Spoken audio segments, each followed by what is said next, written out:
안녕하세요. 저는 가끔 무료할 때마다 이곳에 들려 여기에 올라오는 사연들을 듣곤 했던 여자입니다. 그동안 제가 봐왔던 사연 내용들도 그렇고, 제가 여러분들께 들려드릴 이야기도 그렇고, 비밀이라는 게 당장은 보이지 않지만 시간이 지나면 반드시 수면 위로 올라오기 마련인 것 같아요. 두 얼굴을 가진 사람들이 존재한다고는 하지만, 제가 직접 두 얼굴을 가진 사람을 만나보니 정말 속을 갈라보지 않는 이상 그 사람이 무슨 생각을 가지고 있는지 전혀 모르겠더라고요. 제게 보여준 모습만 봐서는 절대 그런 생각을 가지고 있을 것 같아 보이진 않았거든요. 하지만 제가 모르는 그 사람의 본 모습에는 감히 상상도 못할 어마무시한 게 숨겨져 있었죠. 제 사연 속 주인공은 다름 아닌 저희 시아버지와 동서인데요. 지금부터 제가 이 두 사람에게 겪은 일들을 여러분들께 하나씩 이야기해보려고 합니다. 저는 처음부터 시아버지와 사이가 안 좋았던 게 아니었어요. 정확히 시아버지와 사이가 멀어지게 된 건 시어머니께서 돌아가신 뒤부터인데요. 저는 남동생을 하나 둔 남편과 결혼을 해 맏며느리로서 시부모님과 합가를 하며 살고 있었습니다. 당시 시부모님께서 제게 너무 잘해주셔서 시댁살이를 되게 편하게 했다는 생각을 하고 있었어요. 시아버지와 시어머니 모두와 사이가 좋았지만 그 중에서도 시어머니와 더 사이가 좋았었어요. 시어머니께서는 저를 우리 강아지라고 부르실 만큼 친딸처럼 이뻐하고 아껴주셨거든요. 정말 정 빼면 시체라고 해도 될 정도로 정도 많고 사랑도 넘치시는 분이셨죠. 하지만 그런 시어머니께서도 싫어하는 사람이 존재하긴 하더라고요. 제가 결혼하고 1년 뒤에 동서를 맞이하게 됐는데 시어머니께서는 동서를 무척이나 싫어하셨어요. 처음부터 싫어했던 건 아니고 동서가 시아버지를 대하는 태도를 보면서 싫어하게 되신 거예요. 동서는 시아버지 앞에서 오글거리는 말과 행동을 엄청 잘했거든요. 콧소리를 내며 시아버지를 부르고 시아버지 밥 위에 반찬을 올려주는 등 빤히 눈에 보이게 여우짓을 하는데 어느 누가 좋아하겠어요. 하지만 남한테 싫은 소리 못하시는 시어머니는 아무 말도 못하고 한숨만 쉬시는 게 다였어요. 저도 동서의 여우짓이 심하다고 생각을 했지만 이건 시작도 아니더라고요. 동서가 본격적으로 아양을 떨게 된 것은 시어머니께서 돌아가신 뒤였어요. 동서는 그동안 나름 시어머니 눈치를 보고 있었던 건지 시어머니께서 세상을 떠난 뒤로는 아예 대놓고 노골적인 여우짓을 해대더라고요. 동서가 저희 집에 놀러오면 자석이라도 붙였는지 시아버지 옆에 꼭 붙어서 떨어질 생각을 하지 않았어요. 저는 음식 준비를 하고 있고 동서와 시아버지는 거실 소파에 나란히 앉아 TV를 시청하는데 모르는 사람이 보면 서방님 와이프가 아니라 시아버지 와이프 같겠더라고요. 서방님도 시아버지와 잘 지내는 모습 좋다며 딱히 제재는 안 하는 눈치였어요.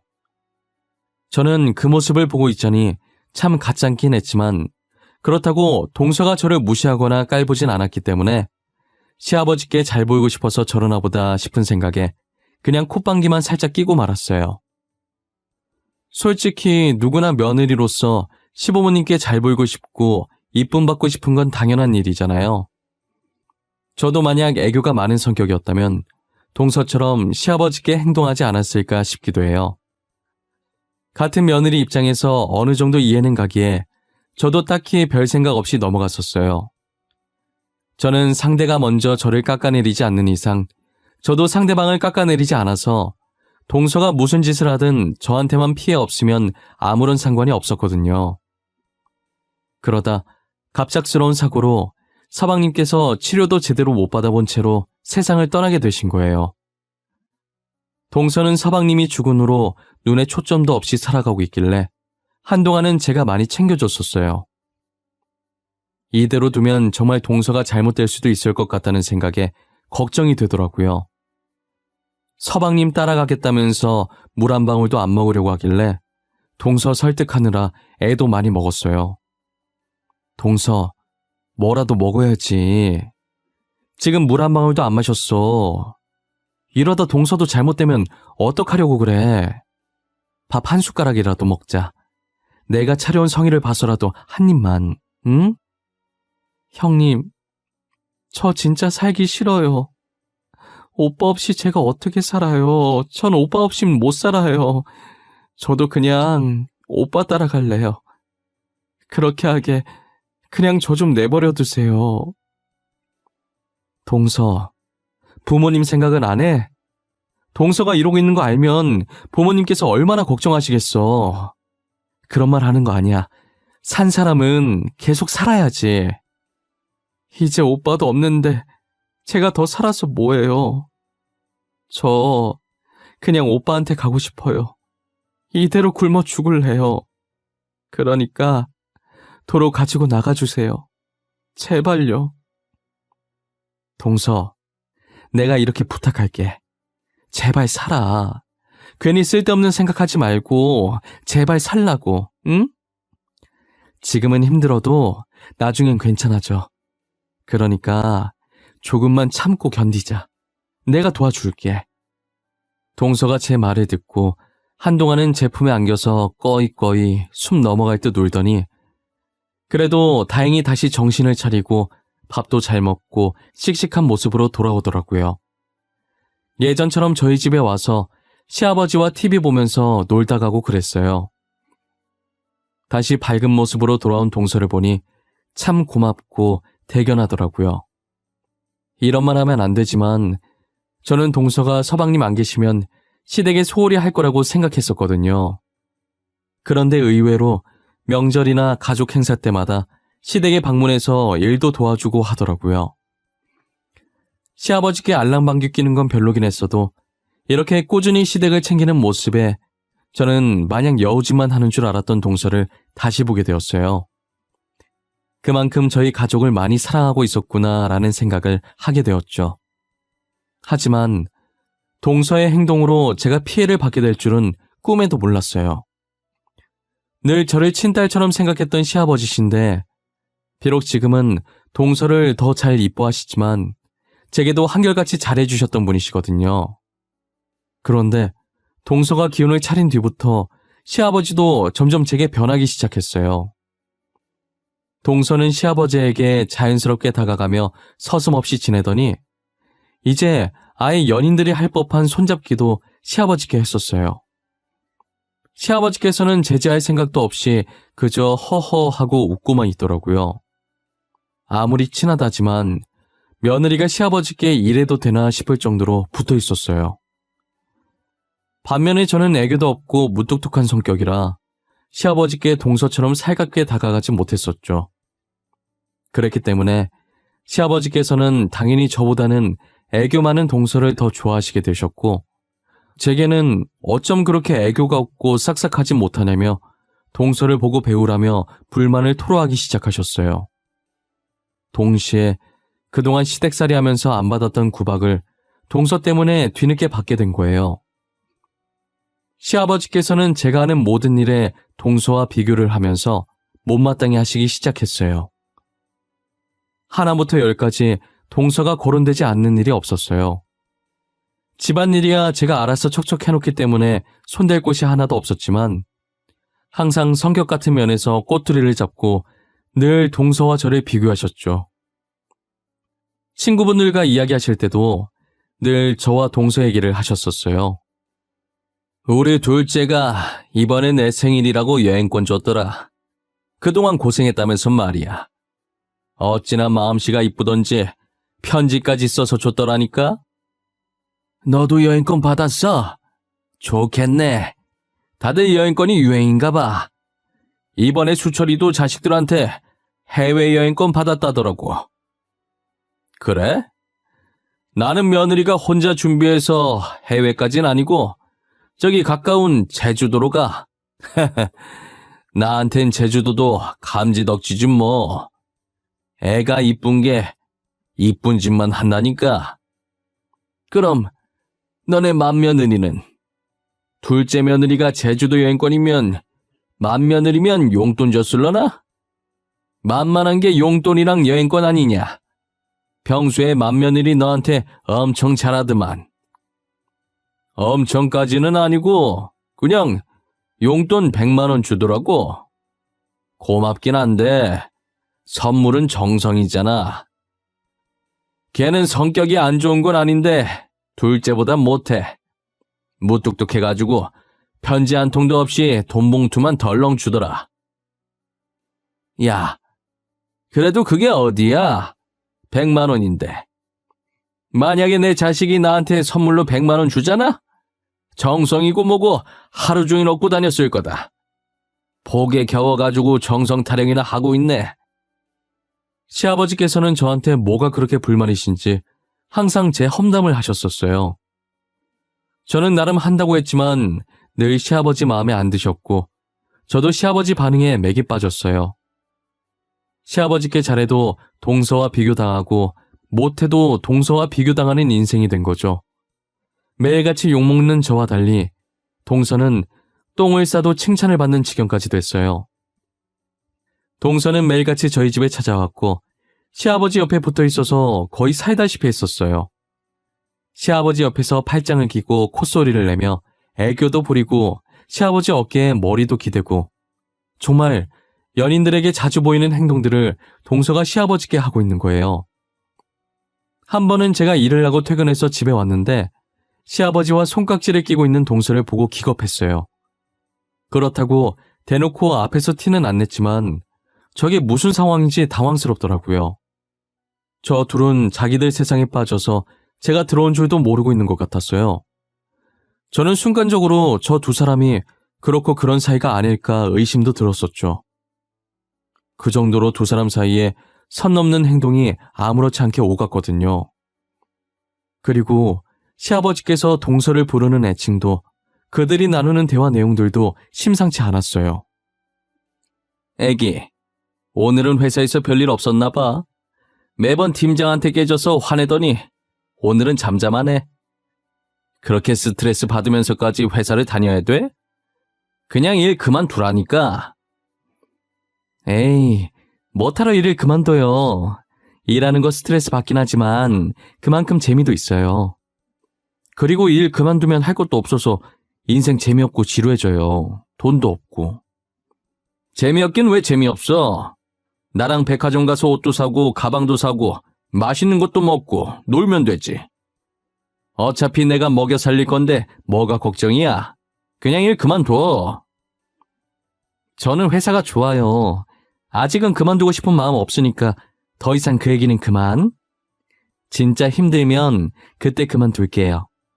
지금은 다닐만 하니까 제 의견도 존중해 주세요. 알겠죠? 알겠어. 힘들면 바로 그만두기다. 나랑 약속한 거야, 응? 나 우리 애기가 힘든 거 절대 못 봐. 지금도 그 팀장 머리 잡아뜯고 싶은 거 참는 거야. 아유, 알겠어요. 진짜 못 말려. 저도 어른이거든요. 제가 알아서 잘해요. 맨날 애기라고 부르시더니 진짜 내가 애기인 줄 아시나 봐. 당연히 나이 많은 내 눈엔 네가 애기로 보이지.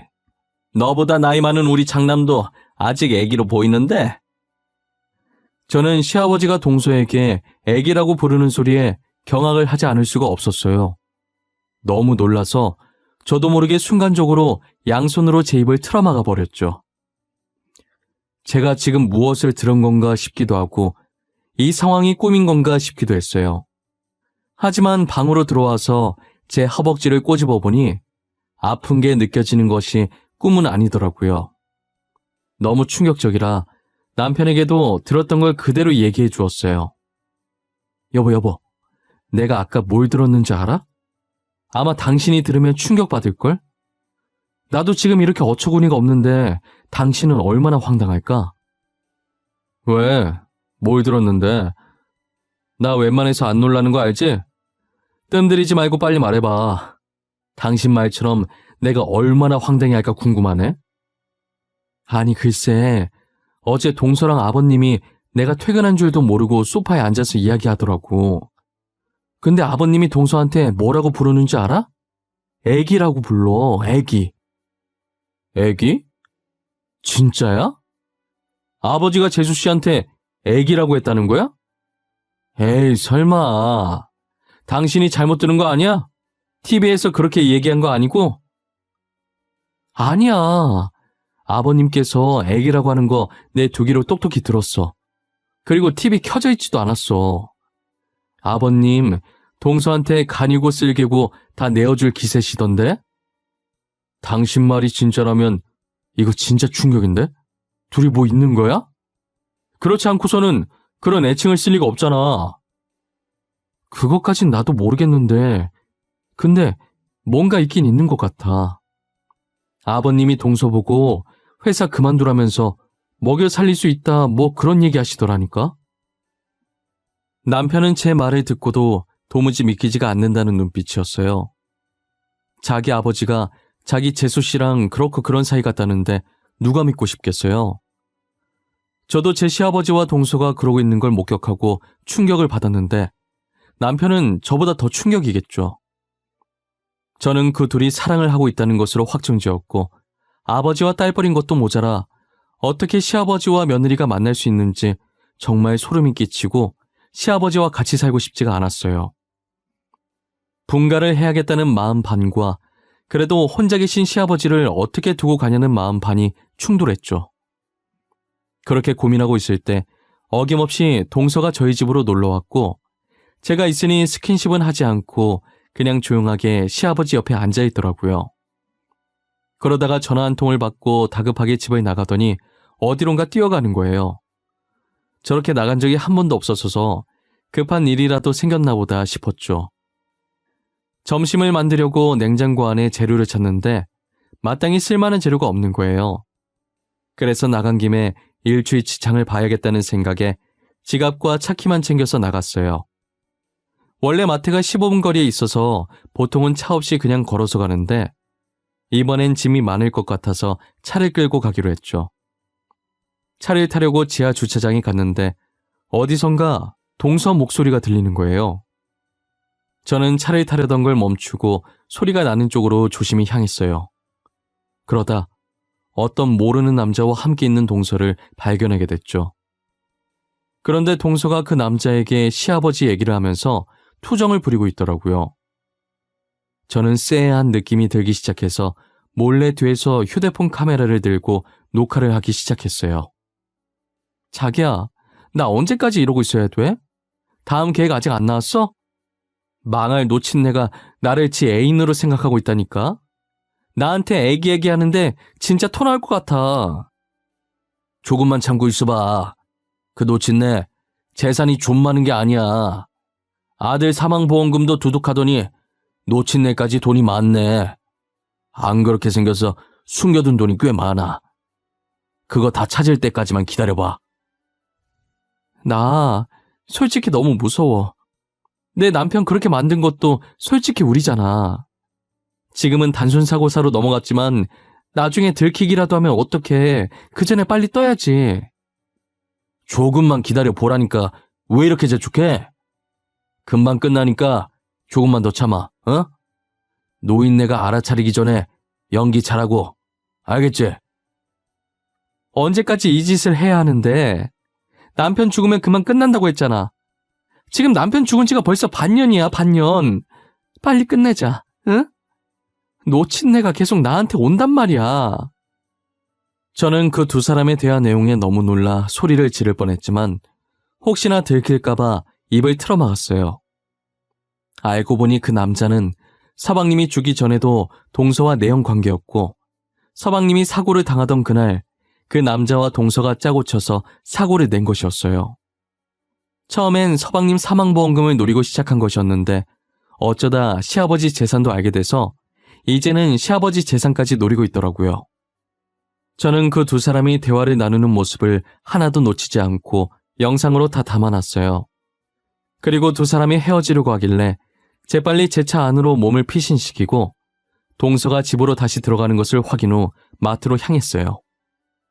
마트에서 장을 보고 집으로 돌아올 때까지 참 많은 생각이 들었어요. 그렇게 시아버지께 알랑방귀 껴가면서 애교를 부리던 사람이 저렇게 시커먼 속내를 감추고 있었다는 게 너무 놀랍고 징그럽고 소름이 끼치더라고요.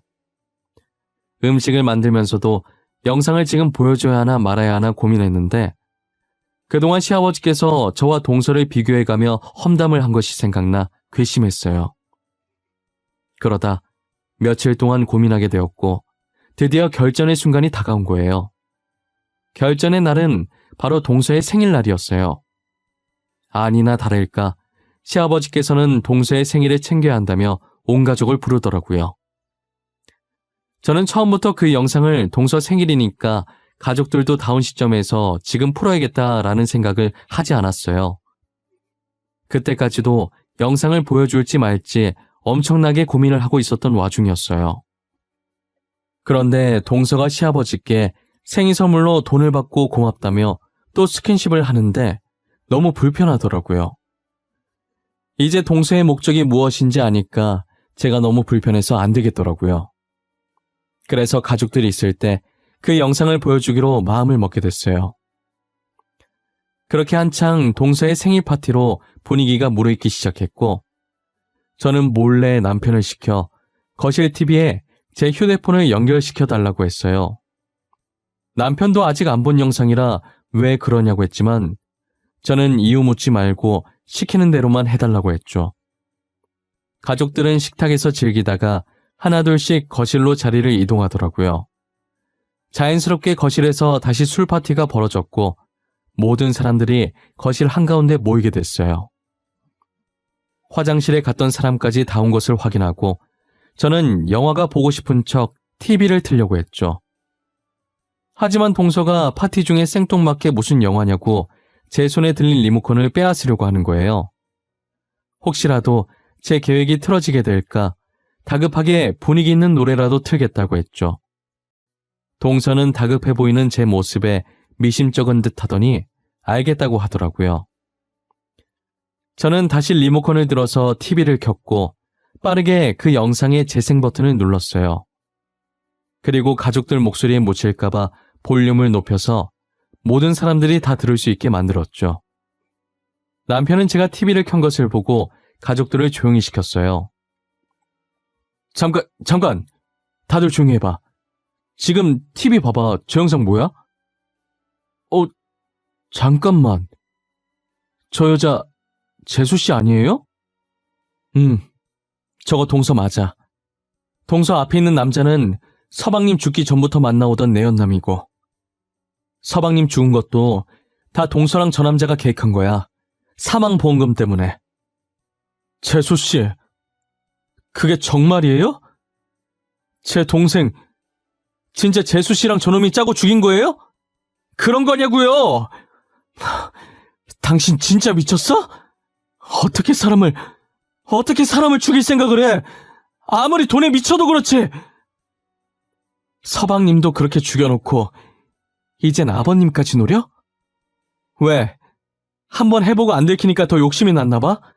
이 일이 안 밝혀질 거라고 생각한 거야? 아니에요. 형님, 저 여자는 아니에요. 닮은 사람이겠죠. 저 진짜 아니에요. 제가 왜 남편을 죽여요? 저 진짜 아니에요. 믿어주세요. 아주버님, 저 진짜 아니에요. 당신 진짜 미친 사람이야. 사람 목숨이 장난이야? 내 동생도 모자라서 아버지까지 죽이라고 해? 너 가만 안 둘 거야. 너 죽는 날까지 두고두고 괴롭힐 거야. 내 동생 고통도 다 돌려받게 할 거야. 영상을 본 남편은 동서를 죽일 거라고 달려들었고 저는 혹시나 남편이 사고라도 칠까 말리기 바빴어요. 시아버지께서는 그 영상에 그리고 저희 대화에 충격을 받아서 한동안 말을 못하고 허공을 보셨어요. 동서가 아니라고 믿어달라면서 시아버지의 바지가랑이를 잡았고 시아버지는 그런 동서를 보는 순간 정신을 차리셨는지 동서의 머리채를 잡고 패대기 치시더라고요. 저는 너무 놀라서 소리를 질렀고 남편도 시아버지의 그런 모습을 처음 보고 놀래서 달려들다가 멈추고 시아버지를 멍하니 쳐다봤어요. 시아버지께서는 분이 풀리지 않으셨는지 동서의 몸을 세게 밀쳤어요. 동서를 밀치고서 주저앉아 울고 있는 동서를 보며 입을 떼셨죠. 아프니? 너는 겨우 이 정도밖에 안 했는데도 아파? 그래? 우리 아들은, 가여운 내 아들은 네 손으로 죽여놓고 지금 나한테 뺨 맞은 걸로 아파? 아버님, 죄송해요. 저도 남편을 죽일 줄은 몰랐어요. 저는 그냥 큰 돈을 손에 쥘 수 있다는 말만 믿고 하라는 대로 한 것뿐이에요. 너는 네 손으로 선을 자르면서 이 차 탔다가 사람이 죽을 수도 있겠다는 생각을 한 번도 안 해봤던 거야? 너 몰랐다면 거짓말이다. 부품 중 하나를 손상시켜놓고 어떻게 그런 생각을 안 해? 저 진짜 몰랐어요. 사람이 죽을 거라는 거 알았으면 절대 안 했을 거예요. 저는 그냥 시키는 대로 한 것뿐이란 말이에요. 저 진짜로 몰랐어요. 믿어주세요, 네? 내가 믿어주면 죽은 내 아들이 살아 돌아오니? 살아 돌아오냔 말이야! 당장 내 아들 살려내! 살려내라고! 시아버지께서는 울부짖으며 동서의 멱살을 붙잡고 흔들다가 집에 있는 물건들을 동서 주위로 던졌고, 동서는 죄송하다는 말만 계속하다가 눈물을 닦으면서 집을 나가버렸어요. 저 영상 하나로 저희 집은 말 그대로 초토화가 되어버렸어요. 시아버지는 소리 지르며 울부짖고 남편도 조용히 눈물 훔치고 있었고, 저는 복잡한 심경으로 남편을 달래며 서 있었죠. 두 부자가 한참을 울었고 그나마 제정신인 제가 어질러져 있는 집을 치우고 있었어요. 시아버지께서는 잠긴 목소리로 제게 말을 거시더라고요. 아가, 우리 강아지. 이렇게 강아지라고 불러보는 것도 참 오랜만이구나. 내가 매번 둘째랑 비교해서 기분 안 좋았을 텐데 그동안 내가 미안했다. 아니에요. 저는 벌써 다 잊었어요. 오히려 제가 죄송하죠. 저를 딸처럼 여겨주셨는데 애교가 없어서 아버님께 감사하다는 표현을 못했어요. 네가 무슨... 이제껏 날 돌봐준 것만으로도 다 표현된 건데 이 나이 먹으면서 며느리급이나 나누고 있고 내가 이제껏 나이를 허투루 먹었어. 그런 말 하지 마세요. 저는 진짜 괜찮아요. 너무 마음 쓰지 마세요. 그렇게 마음 쓰이면 지금부터라도 다시 예전처럼 잘해주시면 되죠. 안 그래요? 이렇게 착한 며느리를 두고 내가 그동안 무슨 짓을 했는지 모르겠구나. 이 못난 애비를 용서해 주겠니? 내가 정말 미안했다. 시아버지께서는 진심으로 제게 사과를 하셨고 저는 따뜻한 미소로 답을 했어요. 제 미소를 보자 시아버지께서는 또 눈물을 보이시더라고요. 저는 남편 옆구리를 찔러서 달래드리라고 하고 집을 마저 치우고 있었어요. 어느 정도 치우고 저희는 다시 동서 얘기를 하기 시작했어요. 저희는 당연히 동서와 내연남을 고소하기로 마음을 맞췄어요. 이미 제가 찍은 영상 속에 동서가 직접 범행을 실토하는 내용이 있으니 증거 자료로 충분했고 혼자 다 뒤집어 쓰기 싫은 동서는 알아서 모든 정황을 다 설명하게 될 거라는 생각을 했죠. 저희는 다음날 해가 뜨는 대로 변호사를 만났고 증거 영상을 제출해서 동서와 내연남에게 걸 수 있는 모든 죄들을 모조리 엮어서 고소를 진행했어요. 그 둘의 범행이 계획적이고 죄질이 나쁘다고 판단되어 결국 징역형을 피할 수 없었어요. 동서는 정말 반성을 많이 한 모양인지 들어가기 전에 시아버지께 죄송하다고 무릎을 꿇었어요. 시아버지는 동서를 못 본 척 지나갔지만 동서는 시아버지가 눈에 안 보일 때까지 계속 꿇고 있었어요. 저도 곧이어 한숨을 쉬고 남편과 함께 재판장을 빠져나왔죠. 아버님, 괜찮으세요? 안 괜찮으시겠지만 이럴 때일수록 힘내셔야 해요. 서방님도 진실이 밝혀져서 이제 편히 가셨을 거예요. 나는 지금 우리 아들 때문에 그런 게 아니야. 이미 죽은 사람인데 걱정해서 못하겠어. 너한테 너무 미안한 마음뿐이라 그런 거지. 너가 신경 쓰지 말라고 했지만 신경 쓰이는 건 어쩔 수 없구나. 저는 다 잊었다니까 또 그러시네. 아버님, 저는 진짜 괜찮아요. 아버님이 이러실수록 제가 더 불편해요. 그러니까 예전처럼 편하게 대해주세요. 그래야 저도 아버님을 편하게 대하죠. 우리 장남은 어떻게 이렇게 마음씨 착한 사람을 짝으로 데리고 왔는지. 나는 만약 죽게 되어도 장남 걱정은 안 해. 너가 옆에 있으니까. 그게 무슨 소리예요? 저희가 오래오래 같이 살아야죠. 시아버지의 표정을 보니 그래도 전보다는 한결 가벼운 느낌이셨어요.